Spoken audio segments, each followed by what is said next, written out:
Hi, let us get little deeper into the integration of Checkstyle with Apache Ant. In the earlier lecture, we have seen what are all the files required, that is the build.xml and the check configuration file and the libraries. Now we are going to configure the libraries as well as the build.xml for the very basic requirement of Checkstyle and have a detailed discussion. I do have a small project where I do have the build.xml. So I do have a project with the name ant-single-file where I do have build.xml. So this is how the build.xml looks like, where I do have a single target, that is Checkstyle. And I have mentioned the property file that it needs to look at, that is within the base directory of the project, within lib folder, I do have the Checkstyle jar file. This is downloaded from the Checkstyle website. I do have it within the lib folder. So within the lib folder, I do have the jar file and the ant task properties, how the Checkstyle should integrate with ant and what are all properties to use, that is available within this specific location within the jar file, and automatically ant going to pick from it. And I do have sunchecks.xml. This is again downloaded from the Checkstyle website and I have it in the base directory. Within the project base directory, I do have sunchecks.xml and I have defined the output report should be available in this particular file and it should be in the format of XML and it should consider all the files available within the SRC and it should consider all the files with the extension .java. I do have only one file, sample.java, within the SRC directory. Within the SRC directory, I do have only one file, sample.java.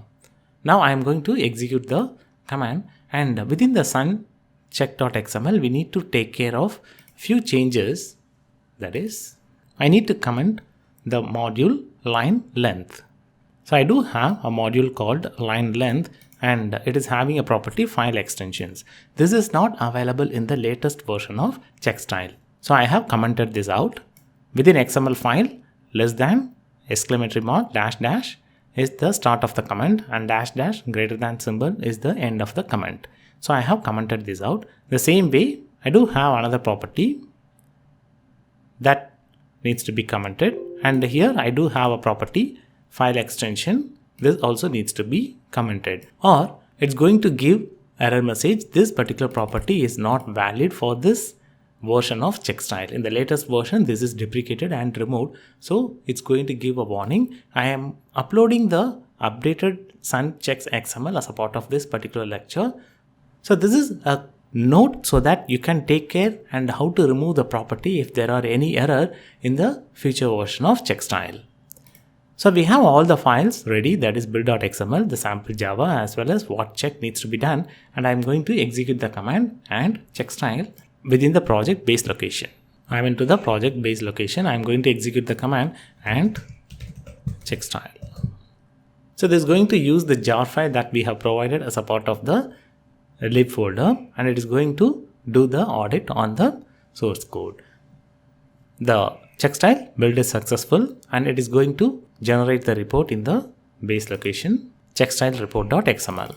As per the suncheck standard, these are all the errors available. Missing Java doc comment, file contains tab characters, and in this specific lecture we have used the sunchecks as it is, and in the future lecture we will be discussing about how to customize the Checkstyle configurations and pick only the modules that are required for our project. So as a quick summary, we have created another project for the ant and did the configuration of build.xml and placed the libraries in the right location, and we did the Checkstyle auditing on the source code and did the verification of the report.